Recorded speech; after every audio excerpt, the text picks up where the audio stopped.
जब हम सब ने वेनम का फर्स्ट लुक देखा था तो 110% श्योरिटी लग रही थी कि इतना डेड डेंजरस लुक वाला कैरेक्टर हीरो तो नहीं हो सकता। लेकिन कुछ ही टाइम बाद हमारा ये अजम्पशन गलत प्रूव हुआ और कुछ इस तरह हुआ कि वेनम अब one of the favourite protagonist में से एक है।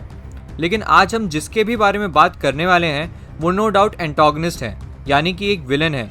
देखने में तो बस कलर का ही डिफरेंस लगता है, लेकिन ये वेनम नहीं कार्नेज है। और कलर के अलावा क्या क्या डिफरेंसेस हैं, हम वो सारी एनालिसिस, सारे एज पॉइंटर्स, सब कुछ डिस्कस करेंगे। A very sincere welcome to freaking life and with no delay let's make a start.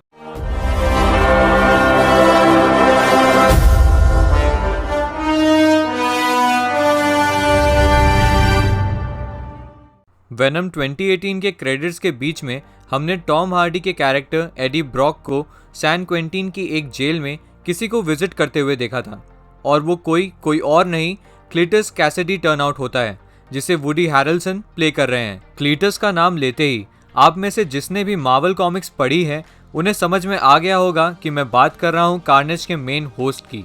वही होस्ट जिसके थ्रू वो Venom Let There Be Carnage में वेनम के साथ 1-on-1 कम्पीट करेगा। कार्नेज भी वेनम की ही तरह एक सिम्बियोट है, लेकिन उससे भी ज़्यादा डिस्ट्रक्टिव। तो फर्स्ट एंड फॉरमोस्ट जानते हैं कि कार्नेज की स्टार्टिंग कहाँ से हुई। वेनम मूवीज़ में डेपिक्ट होने के बहुत पहले से ही एक फेमस कैरेक्टर था। सबसे पहले स्पेस सिम्बियोट यानी वेनम का मेंशन अमेजिंग स्पाइडरमैन 1988 की कॉमिक में हुआ था। और क्योंकि ये सिम्बियोट वाली चीज़ सक्सेसफुल हुई तो मार्वल ने और सिम्बियोट्स को इंट्रोड्यूस करवाया। और क्लीटस जो कि एक सीरियल किलर है, उसको और वेनम के ही ऑफस्प्रिंग को मर्ज करके वेनम से भी डार्क और पावरफुल कैरेक्टर कार्नेज को क्रिएट किया। क्लीटस और कार्नेज की बॉन्डिंग क्लीटस के बॉडी पर एक कट से हुई थी, यानी ब्लड के थ्रू, जो कि उसके रेड कलर को एक्सप्लेन करता है। इनफैक्ट कॉमिक्स में भी एडी और क्लीटस की मीट जेल में ही हुई थी। अब हम बात करते हैं कि कार्नेज की एबिलिटीज़ क्या क्या हैं।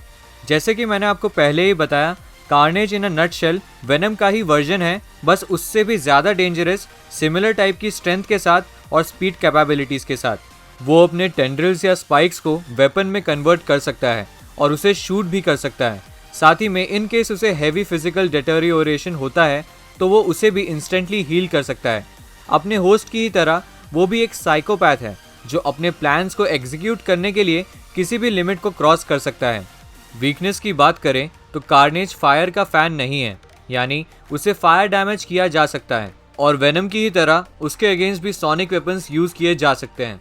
मूविंग ऑन, अब हम जानेंगे कि क्या क्लीटस कार्नेज का अकेला होस्ट है या रह चुका है।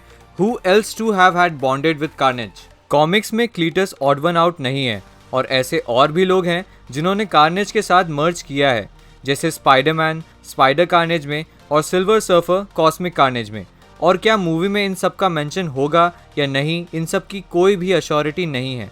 At any point of time अगर आपने लेट देयर बी कार्नेज का ट्रेलर देखने के बाद कार्नेज के बारे में कभी भी गूगल किया हो तो आपकी स्क्रीन पर एक टॉपिक कंसिस्टेंटली पॉप कर रहा होगा, वो है maximum carnage. Maximum carnage one of the biggest story line है जिसके बेसिस पे कार्नेज MCU स्पाइडी कॉमिक्स में फीचर हुआ है। जैसे कि मैंने आपको बोला, क्लीटस कार्नेज का अकेला होस्ट नहीं था। मैक्सिमम कार्नेज में कार्नेज दूसरे कैरेक्टर्स जैसे श्रेक, स्पाइडी क्लोन डॉपलगैंगर, डीमन डेमोगॉब्लिन और डेड डीलर कैरियन के साथ भी बॉन्ड बनाते हुए देखा जा सकता है। उनका अल्टीमेट गोल न्यूयॉर्क में डिस्ट्रक्शन लाना था और उन्होंने कई सारे सिटीजन्स की जान भी ली थी। इन सबको रोकने के लिए बहुत सारे सुपर हीरोज़ की ज़रूरत भी पड़ी थी। आज तक कॉमिक्स में या मूवीज़ में जिसने भी इतनी तबाही मचाई है उसका एंड ज़रूर हुआ है, इवन वो टाइटन थैनोस ही क्यों ना हो। तो क्या कार्नेज की कॉमिक्स में डेथ हो चुकी है?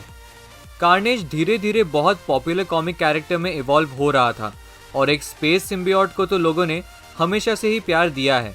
उसका मेंशन 2004 तक की कॉमिक्स में रिपीटेडली होता रहा, बट कॉमिक्स में उसकी डेथ का रीज़न स्पेस वैक्यूम दिखाया गया है, जब उसे आउटर स्पेस के कोल्ड वैक्यूम में मरने के लिए छोड़ दिया था।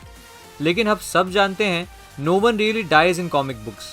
2010 कॉमिक्स में हमें कार्नेज का रीअपीयरेंस देखने मिलता है, जिसमें वो उसे एक हीरो फिगर जैसा पोर्ट्रे किया गया था और एक फेमस स्टोरी लाइन में उसे नॉर्मन ऑसबॉर्न यानी ग्रीन गॉब्लिन के साथ बॉन्ड बनाते हुए भी देखा जा चुका है, जिसके बाद वो दोनों मर्ज होकर रेड गॉब्लिन में फॉर्म हो जाते हैं और उन्हें डिफीट करने के लिए फिर से स्पाइडरमैन को कार्नेज के साथ 1-on-1 फाइट लेनी पड़ती है।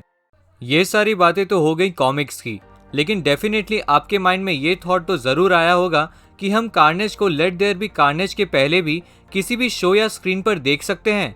क्या उसका कभी भी किसी शो में कैमियो या मेंशन हुआ है? कार्नेज का सबसे पहला ऑन स्क्रीन मेंशन एक कार्टून फॉर्म में 1994 में हुआ था, जो कि स्पाइडरमैन द एनिमेटेड सीरीज का ही एक पार्ट था। उसके बाद स्पाइडरमैन अनलिमिटेड 1999 में और अल्टीमेट स्पाइडरमैन में भी उसके मेंशंस होते रहे, जिससे कार्नेज का बॉन्डिंग वाला ट्रेडिशन दूसरे कैरेक्टर के साथ चलता रहा। इनफैक्ट एक बार सीरीज में कार्नेज और हल्क ने भी बॉन्ड किया है। गेम टाइटल्स में भी कार्नेज की अपीयरेंस हुई है और एक दो टाइटल्स तो सिर्फ मैक्सिमम कार्नेज पर ही बेस्ड हैं। फर्दर वो लेगो मार्वल सुपर हीरोज और मार्वल पजल क्वेस्ट का भी पार्ट रह चुका है। इवन 2014 के गेम द अमेजिंग स्पाइडरमैन 2 में भी उसकी एग्जिस्टेंस को डिस्क्राइब किया गया है। और शायद ऐसा भी हो सकता है कि मार्वल अपने आने वाले कंसोल गेम्स में उसे भी फीचर कर दे। एट लास्ट हम Venom Let There Be Carnage को प्रेडिक्ट तो नहीं कर सकते, बट इतनी होप नो डाउट रख सकते हैं कि हमें कार्नेज फुल ब्लूम में दिखने वाला है और उसके बारे में बहुत सारी बातें जानने मिलेंगी। तो आज के लिए बस इतना ही। We would love to read your comments about how you like the video, and if you did, like, share and subscribe. Also bell icon को प्रेस कर दीजिएगा ताकि आप फ्रीकिंग लाइफ से कोई भी अपडेट मिस ना करें। मिलते हैं नेक्स्ट वीडियो में। Stay tuned.